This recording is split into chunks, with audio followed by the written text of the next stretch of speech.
তখন ভাই এবং আপুরা, তো আপনাদের সবাইয়ের উদ্দেশ্য করে আমি কিছু কথা বলতে চাই। আমি রাতে তেমন ভিডিও করি না, তবে এখন ভিডিও করার কারণ হচ্ছে যে আমি একটা ফেসবুকে একটা ভিডিও দেখলাম।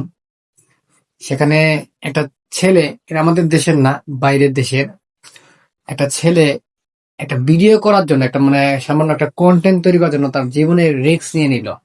তো চলুন ভিডিওটা দেখুন।